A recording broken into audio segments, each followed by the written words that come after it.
ఓం శ్రీ మాత్రే నమః. మకర రాశివారి అందరికీ నా హృదయపూర్వక నమస్కారాలు. ఈరోజు మనం జ్యోతిష్య శాస్త్రంలో అత్యంత శక్తివంతమైన, రహస్యమైన మరియు లోతైన రాశి అయిన మకర రాశివారి గురించి కొన్ని కీలకమైన విషయాలు తెలుసుకోబోతున్నాం. మకర రాశిలో జన్మించిన మీరందరూ ఎక్కడున్నా సరే, ఏ దేశంలో ఉన్నా సరే, రాబోయే ఈ కొద్ది రోజులు మీ జీవితంలో ఒక సువర్ణ అధ్యాయానికి నాంది పలకబోతున్నాయి. కాని ఆ అదృష్టాన్ని, ఆ ఐశ్వర్యాన్ని మీ ఇంట్లోకి ఆహ్వానించాలంటే ముందుగా మీ ఇంట్లో తిష్టవేసుకుని కూర్చున్న కొన్ని ప్రతికూల శక్తులను తరిమికొట్టాలి. ఆ ప్రతికూల శక్తులు మరేవో కావండి, మనకు తెలియకుండానే మనమింట్లో ఉంచుకున్నటువంటి 5 రకాల వస్తువులు. ఈ వస్తువులు మీ ఇంట్లో ఉన్నంతకాలం సాక్షాత్తు ఐశ్వర్యప్రదాయిని అయిన శ్రీ మహాలక్ష్మీదేవి మీ గడప తొక్కడానికి కూడా ఇష్టపడదు. ఈ విషయాన్ని ఏమాత్రం నిర్లక్ష్యం చేసినా భవిష్యత్తులో తీవ్రమైన ఆర్థిక, ఆరోగ్య మరియు కుటుంబ సమస్యలను ఎదుర్కోవలసి వస్తుంది. జాగ్రత్త! మీరు చేస్తున్న పనులన్నింటినీ ఒక 5 నిమిషాలు పక్కన పెట్టి నేను చెప్పబోయే విషయాలపై పూర్తి ఏకాగ్రత పెట్టండి. ఎందుకంటే ఇది మీ తలరాతను మార్చే శక్తి ఉన్నటువంటి సమాచారం. మీ భవిష్యత్తును బంగారుమయం చేసే శక్తి ఈ చిన్న మార్పులకు ఖచ్చితంగా ఉంది. మనం ఎంత కష్టపడి చెమటోచినా, ఎంత నిజాయితీగా పనిచేసినా లక్ష్మీదేవి కటాక్షం మనపై లేకపోతే మన శ్రమంతా బూడిదలో పోసిన పన్నీరవుతుంది. అందుకే ఆ జగన్మాత మన ఇంట్లో నిత్యం కొలువై ఉండాలంటే మనం కొన్ని వాస్తు నియమాలను, శాస్త్రపరమైన సూచనలను తప్పనిసరిగా పాటించి తీరాలి. అసలు మీ జీవితాన్ని, మీ అభివృద్ధిని అడ్డుకుంటున్న ఆ 5 వస్తువులు ఏవి అనే పూర్తి వివరాలను మీరు తెలుసుకోవాలంటే ఈ సమాచారాన్ని పూర్తిగా చివరి వరకు శ్రద్ధగా వినండి. ఇందులో ఏ ఒక్క విషయాన్ని మీరు విస్మరించినా మళ్లీ పాత సమస్యలతోనే ఇబ్బంది పడాల్సిన పరిస్థితి పునరావృతమవుతుంది. కాబట్టి ఎక్కడా దాటవేయకుండా చివరి వరకు చూడండి. అలాగే ఈ సమాచారం వింటున్న ప్రతి ఒక్కరూ ఆ భగవంతుడి ఆశీస్సుల కోసం మనస్ఫూర్తిగా మీ ఇష్టదైవాన్ని తలుచుకుని జై శ్రీరామ్ అని కాని, ఓం నమః శివాయ అని కాని కామెంట్ చేయండి. ఆ సర్వేశ్వరుని దయ మనందరిపై ఎల్లప్పుడూ ఉండాలని కోరుకుందాం. జ్యోతిష్య శాస్త్రంలో ప్రతి రాశికి ఒక ప్రత్యేక స్థానం, ఒక విలక్షణమైన స్వభావం ఉంటాయి. ఆ కోవలో మకర రాశికి ఒక విశిష్టమైన గుర్తింపు ఉంది. వీరిని పూర్తిగా అర్థం చేసుకోవడం ఒక పట్టాన సాధ్యం కాదు. ఈ రాశివారిలో అపారమైన శక్తి దాగి ఉంటుంది. దాన్ని సరైన మార్గంలో పెడితే అద్భుతాలు సృష్టిస్తారు. మకర రాశివారి మనస్తత్వం చూస్తే వారు సాధారణంగా ఎవరి జోలికి వెళ్లరు. వివాదాలకు, గొడవలకు 100 అడుగుల దూరంలో ఉంటారు. కాని ఎవరైనా వారిని మోసం చేసినా, కించపరిచినా లేదా వారి ఆత్మాభిమానాన్ని దెబ్బతీసినా అస్సలు సహించలేరు. వారి స్పందన చాలా తీవ్రంగా, ఊహించని విధంగా ఉంటుంది. వీరిలో ఉన్న గుణం లోతైన భావోద్వేగాలను కలిగి ఉండటం. అందుకే వీరిపైకి ఎంత కఠినంగా, గంభీరంగా కనిపించినా వారి లోపల సముద్రమంత భావోద్వేగాలు దాగి ఉంటాయి. ప్రేమ, ద్వేషం, ఆనందం, బాధ ఏదైనా సరే వీరు చాలా తీవ్రంగా అనుభవిస్తారు. మకర రాశివారి ముఖ్య లక్షణాలలో ఒకటి వారి రహస్య స్వభావం. వారు తమ మనస్సులోని విషయాలను అంత సులభంగా ఎవరితోనూ పంచుకోరు. వారి జీవితం ఒక తెరిచిన పుస్తకంలా ఎప్పటికీ ఉండదు. వారి గురించి పూర్తిగా తెలుసుకోవడం దాదాపు అసాధ్యం. ఈ కారణంగానే వారిని చాలామంది అపార్థం చేసుకుంటూ ఉంటారు. వారు తమ భావాలను, బలహీనతలను బయటపెడితే ఇతరులు వాటిని అలసుగా తీసుకుంటారేమోనని ఒక తెలియని భయం వారిలో ఉంటుంది. అందుకే తమ చుట్టూ ఒక అదృశ్యమైన గోడను కట్టుకుని జీవిస్తారు. కేవలం తాము పూర్తిగా 100% నమ్మిన కొద్దిమందిని మాత్రమే ఆ గోడ లోపలికి అనుమతిస్తారు. వీరికి ఉన్న మరో అద్భుతమైన శక్తి వారి అంతర్దృష్టి లేదా సహజ జ్ఞానం. అంటే ఎదుటివారి మనస్సులో ఏముందో, వారు నిజం చెబుతున్నారా లేక అబద్ధం చెబుతున్నారా అని వీరు చాలా సులభంగా పసిగట్టగలరు. వారి కళ్లల్లోకి చూసి, వారి మాట తీరును బట్టి వారి అసలు ఉద్దేశాన్ని గ్రహించగలరు. ఈ శక్తి కారణంగా వీరిని మోసం చేయడం దాదాపు అసాధ్యం. ఎవరైనా వీరి ముందు నాటకాలాడినా, కళ్లబుల్లి కబుర్లు చెప్పినా వెంటనే దొరికిపోతారు. అందుకే వీరు నిజాయితీగా ఉండేవారినే ప్రాణంగా ఇష్టపడతారు. నమ్మక ద్రోహాన్ని అస్సలు ఎప్పటికీ సహించలేరు. మకర రాశివారు అత్యంత నమ్మకమైన స్నేహితులు. స్నేహం కోసం ప్రాణమివ్వడానికైనా వెనుకాడరు. తమ స్నేహితులకు కష్టం వస్తే ప్రపంచంతోనైనా పోరాడటానికి సిద్ధంగా ఉంటారు. వారి స్నేహం చాలా లోతైనది మరియు శాశ్వతమైనది. పైపై మెరుగులకు లొంగే రకం కాదు. అయితే వీరి స్నేహాన్ని పొందడం అంత సులభం కాదు. వారు ఎవరైనా స్నేహితుడిగా అంగీకరించే ముందు వారిని అన్ని విధాలుగా పరీక్షిస్తారు. వారి నిజాయితీని, నమ్మకాన్ని పూర్తిగా నిర్ధారించుకున్న తర్వాతే వారిని తమ జీవితంలోకి, తమ హృదయంలోకి ఆహ్వానిస్తారు. వారు ఎంత మంచి స్నేహితులో అంత ప్రమాదకరమైన శత్రువులు కూడా. ఎవరైనా వారికి ద్రోహం చేస్తే ఆ విషయాన్ని జీవితంలో మర్చిపోలేరు. పగబట్టే గుణం వీరిలో ఎక్కువగా ఉంటుంది. ఇది వారి బలహీనత అని చెప్పాలి. సమయం చూసి తమకు జరిగిన అన్యాయానికి బదులు తీర్చుకోవడానికి ప్రయత్నిస్తారు. వారిని గాయపరిచిన వారిని క్షమించడం చాలా కష్టం. ఆ గాయం వారి మనస్సులో ఎప్పటికీ ఒక మచ్చలా ఉండిపోతుంది. అందుకే వీరితో శత్రుత్వం పెట్టుకోవడమంటే నిప్పుతో చెలగాటమాడకంలాంటిదని మన పెద్దలు చెబుతారు. పోరాట పటిమ మకర రాశివారి రక్తంలోనే ఉంటుంది. జీవితంలో ఎదురయ్యే ఎలాంటి సవాలనైనా ధైర్యంగా ఎదుర్కొంటారు. ఓటమిని అంత సులభంగా అంగీకరించరు. ఒకసారి ఓడిపోయినా మళ్లీ రెట్టింపు బలంతో ప్రయత్నించి విజయం సాధించే వరకు విశ్రమించరు. వారి జీవితంలో ఎన్ని కష్టాలొచ్చినా, ఎన్నిసార్లు కిందపడినా వారిలో ఉండే పట్టుదల, దృఢసంకల్పం వారిని జీవితంలో ఉన్నత శిఖరాలకు చేరుస్తాయి. అందుకే వీరు ఏ రంగంలో ఉన్నా నాయకులుగా ఎదుగుతారు.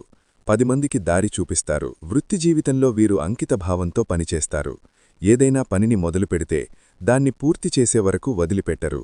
వారి ఏకాగ్రత అమోఘం.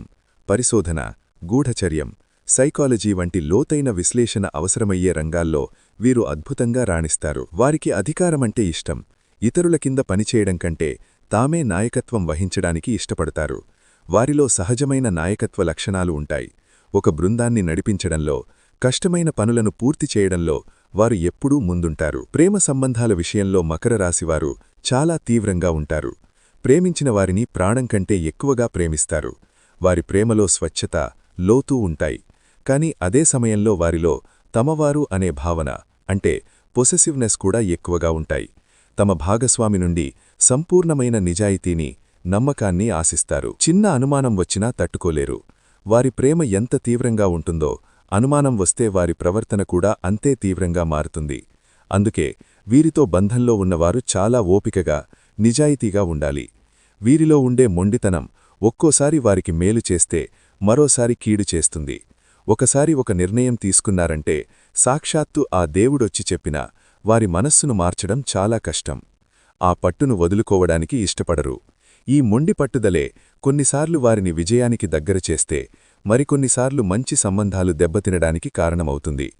ఇతరుల సలహాలను వినడానికి వారు అంతగా ఇష్టపడరు. తమకు తెలిసిందే సరైనది అనే భావన వారిలో బలంగా పాతుకుపోయి ఉంటుంది. ధనం విషయంలో వీరు చాలా జాగ్రత్తగా ఉంటారు. ధనన్ను అనవసరంగా ఖర్చు చేయరు. భవిష్యత్తు కోసం పొదుపు చేయడంలో, పెట్టుబడులు పెట్టడంలో వీరు ముందుంటారు. వారికి ధనమంటే కేవలం విలాసం కాదు, అది వారికి ఒక రకమైన శక్తిని, భద్రతను ఇస్తుంది. వీరికి ఆధ్యాత్మిక చింతన కూడా ఎక్కువే. జీవితం, మరణం, విశ్వరహస్యాలు వంటి లోతైన విషయాల గురించి తెలుసుకోవడానికి ఆసక్తి చూపిస్తారు. పైకి కనిపించే ప్రపంచం వెనుక ఉన్న నిజాలను అన్వేషించాలనే తపన వారిలో ఉంటుంది. యోగా, ధ్యానం వంటి వాటిపై ఆసక్తి చూపిస్తే మానసిక ప్రశాంతత లభిస్తుంది. అలాగే ఈ మకర రాశి స్త్రీలు ఎవరైతే ఉన్నారో వారికి పుట్టింటికన్నా కూడా మెట్టినింటా అదృష్టం రెట్టింపవుతుంది. మకర రాశి స్త్రీలను ఏ పురుషులైతే వివాహం చేసుకుంటారో వారికి అద్భుతంగా కలిసి వస్తుంది. వారి జీవితం పెళ్లికి ముందు, పెళ్లికి తర్వాత అన్నట్టుగా మారిపోతుంది. ఆ మగవారు అంతకుముందు ఎన్ని కష్టాలు పడి ఉన్నా, ఆర్థికంగా ఎన్ని ఇబ్బందులు ఎదుర్కొన్నా, మకర రాశి స్త్రీ వారి జీవితంలోకి గృహలక్ష్మిగా ప్రవేశించిన మరుక్షణం నుండి వారి దశ తిరిగిపోతుంది. వారికి అష్టైశ్వర్యాలు చేకూరుతాయి. సంపాదన పరంగా తిరుగుండదు. ఊహించని మార్గాల నుండి ఆకస్మిక ధనప్రాప్తి కలుగుతుంది. కాబట్టి మకర రాశి స్త్రీలను వివాహం చేసుకునే పురుషులు నిజంగా అదృష్టవంతులుగా చెప్పుకోవచ్చు. ఇక మకర రాశి పురుషుల విషయానికొస్తే వాళ్లు కూడా ఏమీ తక్కువ కాదు. మకర రాశి పురుషులు కూడా అత్యంత ఉత్తమమైన వ్యక్తిత్వం, అపారమైన తెలివితేటలు కలవారు. వారు ఏ రంగంలో అడుగుపెట్టినా, అది వ్యాపారం కావచ్చు, ఉద్యోగం కావచ్చు, చిన్న పనైనా సరే, అందులో అంచెలంచెలుగా ఎదుగుతూ కోట్లు సంపాదించగల సత్తా, సామర్థ్యం వీరికి పుష్కలంగా ఉంటుంది. వారి సంకల్పం ముందు ఆకాశం కూడా తల వంచాల్సిందే. అయితే పాపం ఈ మకర రాశివారికి జీవితంలో కష్టాలు కూడా అదే స్థాయిలో ఉంటాయండి. కష్టాల్లేని మనిషంటూ ఈ భూమి మీద ఎవ్వరూ ఉండరు కదా. అలాగే మకర రాశి వ్యక్తులకు కూడా కష్టాలు చాలా తీవ్రంగా ఉంటాయి. వారిని నిరంతరం పరీక్షిస్తూ ఉంటాయి. ఎన్నోసార్లు కిందపడి దెబ్బలు తిని మళ్లీ పైకి లేచినటువంటి ధీరులు వీరు. వీరికి ఈ కఠినమైన పరిస్థితులు రావడానికి ప్రధాన కారణం వారి చుట్టూ ఉన్న మనుషులే. ఈ మకర రాశివారు జీవితంలో నేర్చుకున్న పాఠాల కన్నా వారు నమ్మినవారే వారికి నేర్పిన గుణపాఠాలెక్కువ. ఇక అసలు విషయానికొద్దాం. మీ అదృష్టాన్ని అడ్డుకుంటూ మీ ఇంట్లోనే తెష్టివేసిన ఆ 5 రకాల వస్తువులేవి? వాటిని తక్షణమే ఎందుకు బయటపడేయాలో ఇప్పుడు వివరంగా, స్పష్టంగా తెలుసుకుందాం. ప్రతి ఒక్క వస్తువు గురించి జాగ్రత్తగా వినండి. మొట్టమొదటిది ఆగిపోయిన గడియారాలు. అవునండి, మీ ఇంట్లో ఏ రూపంలో ఉన్నా సరే ఆగిపోయిన గడియారాలను వెంటనే తొలగించండి.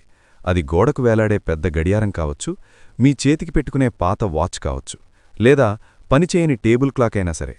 కాలం అనేది నిరంతరం ముందుకు సాగాలి, కాని ఇంట్లోని గడియారం ఆగిపోవడం అనేది మన జీవితంలో అభివృద్ధి, పురోగతి కూడా ఆగిపోవడానికి ఒక బలమైన సంకేతం. ఇది మీ పనులలో అనవసరమైన ఆటంకాలు, జాప్యాలు జరగడానికి ఒక ముఖ్య కారణం అవుతుంది. ఆగిపోయిన గడియారం మీ ఇంట్లో ఉంటే అది నిరంతరం ఒక రకమైన ప్రతికూల శక్తిని, నిశ్చలమైన శక్తిని విడుదల చేస్తూ ఉంటుంది. మకర రాశివారు ఎంతో ఆశయాలతో ముందుకు వెళ్లే మనస్తత్వం కలవారు. కాని ఈ ఆగిపోయిన కాలం అనే నెగటివ్ ఎనర్జీ మీ పురోగతిని పూర్తిగా స్తంభింపజేస్తుంది. అందుకే వెంటనే వాటిని బాగుచేయించండి, లేదా ఏమాత్రం ఆలోచించకుండా ఇంటి నుండి బయటపడేయండి. ఇక రెండవ ముఖ్యమైన వస్తువు పగిలిన లేదా చిట్లిన పాత్రలు. ముఖ్యంగా మన వంటగదిలో వాడే పగిలిన కప్పులు, సాసర్లు, అంచులు వదిలిన ప్లేట్లు, పగుళ్ళొచ్చిన గాజు గ్లాసులు వంటివి ఏమాత్రం ఇంట్లో ఉంచుకోకూడదు. ఇవి దరిద్రానికి, అనారోగ్యానికి, అశాంతికి నిలువెత్తు చిహ్నాలు. వాస్తుశాస్త్ర నిపుణులు మరియు పండితులు కూడా ఈ విషయాన్ని బలంగా హెచ్చరిస్తున్నారు. ఈ పగిలిన పాత్రలలో భుజించడం లేదా వాటిని ఇంట్లో ఉంచుకోవడం వల్ల ఇంట్లోకి దరిద్రదేవత ప్రవేశిస్తుంది. ఇది మీ ఆరోగ్యానికి, ఐశ్వర్యానికి తీవ్రమైన హాని కలిగిస్తుంది. కాబట్టి ఈరోజు మీ వంటగదిని ఒకసారి క్షుణ్ణంగా పరిశీలించి అలాంటి పగిలిన, చిట్లిన వస్తువులు ఏవి ఉన్నా వాటిపై మమకారం పెట్టుకోకుండా వెంటనే బయటపడేయండి. ఇది మీ ఇంటికి మీరు చేసే అతిపెద్ద మేలు. మూడవది పగిలిన అద్దాలు. పగిలిన అద్దంలో ముఖం చూసుకోవడం అరిష్టమని మన పెద్దలు ఎప్పటినుండో చెబుతున్నమాట. ఇది కేవలం మూఢనమ్మకం కాదు, దీని వెనక లోతైన శాస్త్రీయ, మానసిక కారణం కూడా ఉంది. పగిలిన అద్దం మన ప్రతిబింబాన్ని ముక్కలుగా, వికృతంగా చూపిస్తుంది. ఇది మన సబ్కాన్షియస్ మైండ్ మీద ప్రతికూల ప్రభావం చూపి మన ఆత్మవిశ్వాసాన్ని దెబ్బతీస్తుంది. నేను సరిగా లేను, నా జీవితం కూడా ఇలాగే ముక్కలైపోయింది అనే భావనను మనసులో నాటుతుంది. ఇది తెలియకుండానే మనల్ని నిరాశలోకి నెడుతుంది. ఇంతేకాకుండా వాస్తుశాస్త్రం ప్రకారం పగిలిన అద్దం ఇంట్లోని సానుకూల శక్తిని విచ్ఛిన్నం చేసి ప్రతికూల శక్తిని రెట్టింపు చేస్తుంది. దీనివల్ల కుటుంబ సభ్యుల మధ్య గొడవలు, మనస్పర్ధలు, అనవసరమైన చికాకులు, ఆర్థిక నష్టాలు పెరుగుతాయి. మీ ఇంట్లో అద్దం పగిలి ఉంటే దాన్ని వెంటనే తొలగించండి. గమ్ముతో అంటించి వాడడం కూడా మహాదోషమని గుర్తుంచుకోండి. నాలుగవదిగా దేవుడి పటాలు లేదా విగ్రహాలకు సంబంధించిన విషయం. మీ పూజగదిలో చిరిగిన, రంగు వెలిసిన, పగిలిన దేవుడి పటాలు లేదా విగ్రహాలు అస్సలుండకూడదు. అలాంటి విగ్రహాలను, పటాలను పూజించడం వల్ల మనకు ఎటువంటి పూజఫలం దక్కకపోగా మహాదోషం చుట్టుకుంటుంది. శిథిలమైన, భిన్నమైన విగ్రహాలను పూజించడమంటే మనం ఆ దైవాన్ని అవమానించినట్లే అవుతుంది. మన పూజ స్వీకరించబడదు. ఇది మన కుటుంబ శ్రేయస్సుకు మంచిది కాదు. పగిలిన విగ్రహాలు ఇంట్లో ఉంటే అపారమైన నెగటివ్ ఎనర్జీ వస్తుంది. అలాగే ఒకే దేవుడికి సంబంధించిన 2-3 విగ్రహాలు లేదా చిత్రపటాలు పక్కపక్కనే పెట్టి పూజించకూడదు. ఉదాహరణకు 2 లక్ష్మీదేవి విగ్రహాలు, 3 వెంకటేశ్వర స్వామి పటాలు పక్కపక్కనే ఉండటం వంటివి చేయకూడదు. మీ ఇంట్లో అదనంగా ఉన్న లేదా పగిలిన పటాలను, విగ్రహాలను ఏదైనా గుడిలో ఉన్న రావి చెట్టు కింద భక్తిగా పెట్టండి, లేదా పారే నీటిలో కలపండి.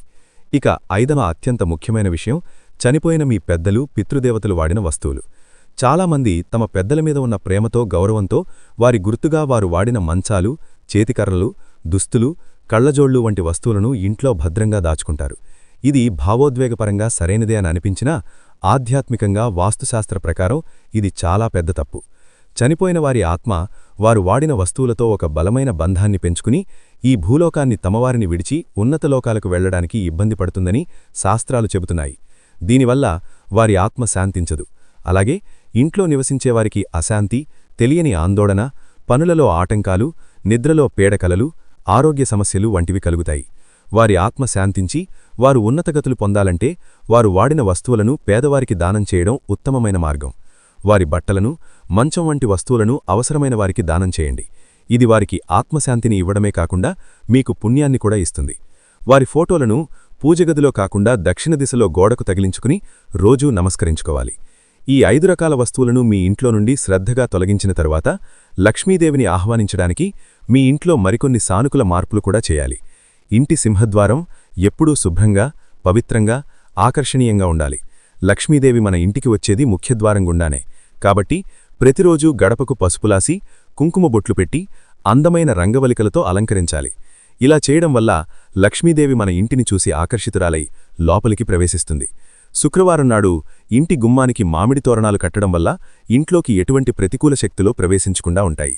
అలాగే ఇంటి ఆవరణలో ఒక తులసికోటను ఏర్పాటు చేసుకుని ప్రతిరోజూ ఉదయం సాయంత్రం దీపం పెట్టడం వల్ల లక్ష్మీదేవి అనుగ్రహం, విష్ణుమూర్తి ఆశీస్సులు మీకు పుష్కలంగా లభిస్తాయి. తులసి ఉన్న ఇంట సిరి సంపదలకు లోటు ఉండదు. మకర రాశివారు ఈ చిన్న చిన్న మార్పులు చేయడం వల్ల గొప్ప గొప్ప ఫలితాలను చూస్తారు. వంటగది విషయంలో కూడా చాలా జాగ్రత్తలు తీసుకోవాలి. వంటగదిని అన్నపూర్ణాదేవి నిలయంగా భావించి ఎప్పుడూ శుభ్రంగా ఉంచుకోవాలి. ముఖ్యంగా రాత్రిపూట ఎంగిలి గిన్నెలను సింక్లో పేరుకుపోనివ్వకూడదు. రాత్రి పడుకునే ముందే వాటిని శుభ్రం చేసుకోవాలి. అన్నపూర్ణాదేవి కొలువై ఉండే వంటగది అపరిశుభ్రంగా ఉంటే ఆ ఇంట్లో ధనధాన్యాలకు తీవ్రమైన లోటు ఏర్పడుతుంది. లక్ష్మీదేవి అలాంటి ఇళ్లలో నివసించడానికి ఇష్టపడదు. కాబట్టి వంటగది పరిశుభ్రత చాలా ముఖ్యం. ముఖ్యంగా ప్రతి శుక్రవారం నాడు ఇంటిని శుభ్రం చేసుకుని ఒక బకెట్ నీటిలో కొద్దిగా కల్లుప్పు వేసి ఆ నీటితో ఇల్లంతా తొడవడం వల్ల ఇంట్లో పేరుకుపోయిన ప్రతికూల శక్తి మొత్తం తొలగిపోతుంది. ఆ రోజు సాయంత్రం ఇంట్లో లక్ష్మీదేవికి దీపారాధన చేసి లలితా సహస్రనామం లేదా అష్టోత్తర శతనామావళి చదువుకోవడం మకర రాశివారికి అద్భుతమైన యోగాన్ని, ఐశ్వర్యాన్ని కలిగిస్తుంది. ఇక మకర రాశివారు మీరు ఎప్పుడూ ధైర్యంగా, నిజాయితీగా ఉండడానికి ప్రయత్నించండి. మీలోని మొండితనం అనే లక్షణం కొన్నిసార్లు మీకు అడ్డంకిగా మారవచ్చు. కాబట్టి కొన్ని విషయాల్లో ఇతరుల మంచి సలహాలను కూడా స్వీకరించడానికి ప్రయత్నించండి. నేను చెప్పిందే కరెక్ట్ అనే ధోరణిని కొద్దిగా తగ్గించుకుంటే మీ సంబంధాలు మెరుగుపడతాయి. మీరు నమ్మకానికి, స్థిరత్వానికి మారుపేరు.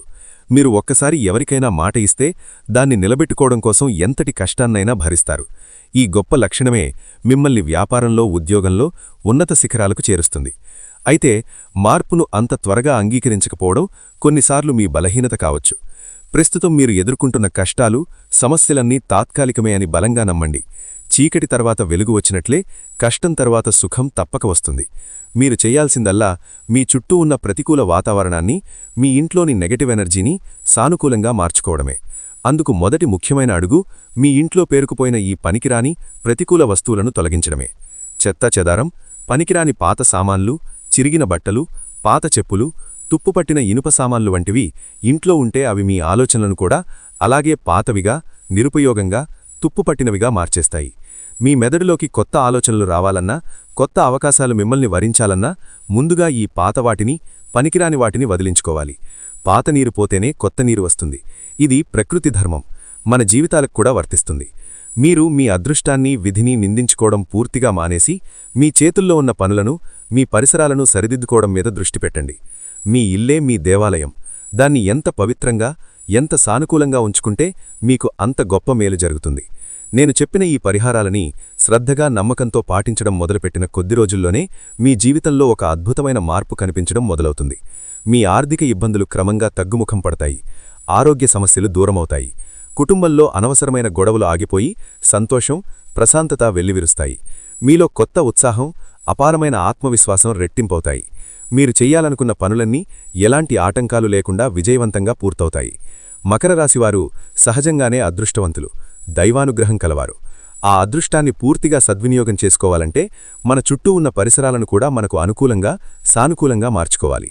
ఈ నియమాలను పాటించడం ద్వారా మీరు సాక్షాత్తూ శ్రీ మహాలక్ష్మీదేవిని మీ ఇంట్లోకి సగౌరవంగా ఆహ్వానించి అష్టైశ్వర్యాలతో, ఆయురారోగ్యాలతో, సుఖ సంతోషాలతో వర్ధిల్లాలని మనస్ఫూర్తిగా కోరుకుంటున్నాను. మకర రాశివారి గురించిన ఈ అమూల్యమైన సమాచారం మీకు నచ్చినట్లయితే మీ మంచి మనసుతో ఈ వీడియోకి ఒక లైక్ చేయండి. అలాగే ఆ శ్రీరామచంద్రుని అనుగ్రహం కోసం జై శ్రీరామ్ అని కామెంట్ చేయండి. ఇలాంటి మరిన్ని మంచి వీడియోల కోసం మా ఛానల్ని సబ్స్క్రైబ్ చేసుకుని మమ్మల్ని సపోర్ట్ చేయండి. అలాగే పక్కనే ఉన్న గంట సింబల్ని నొక్కడం ద్వారా మేము పెట్టే ప్రతి వీడియో మీకు వెంటనే చేరుతుంది.